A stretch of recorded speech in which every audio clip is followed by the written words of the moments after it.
Have you ever wondered why we're told to pray and ask God for things if He already knows what we need before we ask?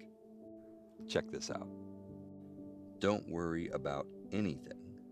On the contrary, make your requests known to God by prayer and petition. Don't worry about anything?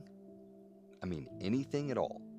With all the things that we deal with in life, all of the circumstances that come up, kids getting sick, things breaking down, not being able to pay bills, don't worry about anything, but instead make your request known by prayer and petition to God. Now, this is an interesting verse because the base concept here is fairly clear. Don't worry, pray instead. But why? Right? God already knows what I need. In fact, I might even argue that God knows what I need better than I do, and the things that I may pray for may not even be the right things to pray for. So to unpack this, we have to start by looking at what worry is. So in its most simplistic form, worry is your brain trying to create certainty about the future, which is always uncertain. And it usually does this by presenting all of the worst possible scenarios that it can come up with in order to get you to act. Because our base programming is designed for survival.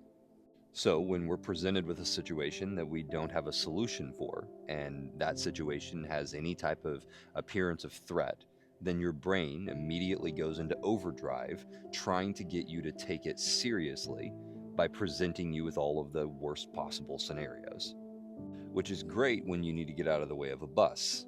It's not so great when you're dealing with a complex situation that requires creativity and calm to deal with. Okay, so now let's talk about what prayer is.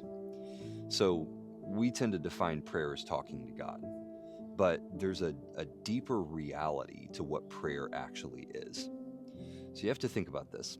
In our life, we are trained by the material, which means when something happens that needs to be attended to, if I'm hungry, I go get something to eat. If I'm thirsty, I go get something to drink. If I need money to pay for something, I go find work or I go borrow money from someone. We're trained in this material world to go and handle material problems with a material approach.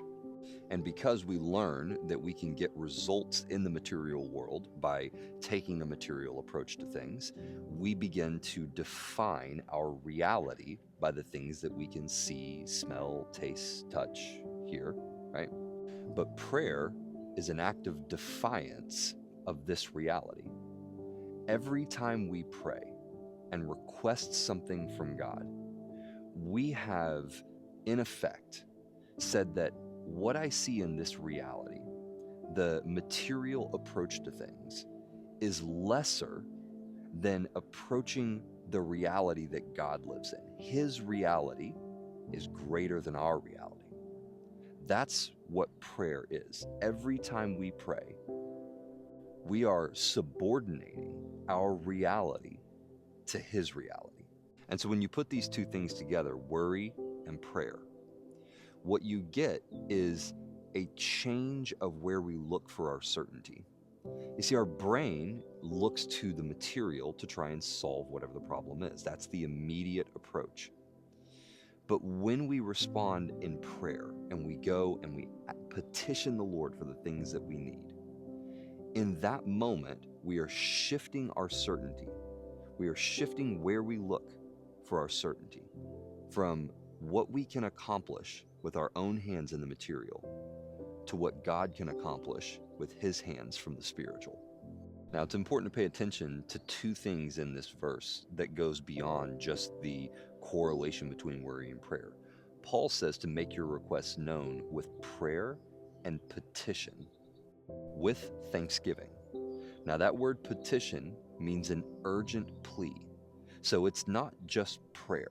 It's not just going to the Lord and throwing up a casual prayer. You need to treat your approach to the Lord in the same way that your brain treats the seriousness of the thing that's going on in the world. You see, your brain is taking this reality very seriously. So when we go to the Lord in prayer, particularly for something that has brought us worry, we need to approach Him with the same level of urgency and seriousness. We need to give Him the same level of seriousness that our brain is giving this material reality. However, it needs to be in the context of thanksgiving. And there are two parts to Thanksgiving. One part of Thanksgiving is thanking God for everything that we already have. It is approaching things from a position of gratefulness. Because in gratefulness, we can be grateful for what we have while simultaneously desiring more. It's the difference between content and discontent. We often think that the polarity to discontent, if I'm feeling discontent, is to get to a place of contentment. But that's wrong, because in contentment, we have no reason to aspire to more. We're content. But in gratefulness, we can be thankful for what we have while also aspiring for more. And so when we approach the Lord with these prayers and petitions, we want to approach Him with thankfulness for what we have, but also with the aspiration for Him to show up in greater measure. Now, the other half of thankfulness is that when we petition Him, we want to petition Him with thankfulness, knowing that He already knows what we need before we asked. And so our request, even though it is an urgent plea for something, the urgency of that plea, the approach to God, isn't because He doesn't know what we need. It isn't because our approach is what is somehow going to activate the thing coming. That's not the point. The point is to subjugate our reality to His reality, but doing so with the assuredness that He is our Father and He already knows what we need, and whatever it is that we need has already been granted. It may not be what we asked specifically, because we don't always get what we ask, because God is a good God, and thankfully He doesn't give us everything we ask for, because a lot of times we ask like idiots because we're human beings and we don't have any clue what we're doing here. But what we can be assured of is that He will move on our behalf. He will move on our behalf. It may not be exactly the way that we envisioned Him moving or the way that we want Him to move, but we can always be confident that He will move on our behalf. And the process of going to Him in prayer and in petition is the thing that counters worry, because it is translating where we are placing our certainty from what we can see with our eyes and what we can accomplish with our hands to what He can accomplish from His throne.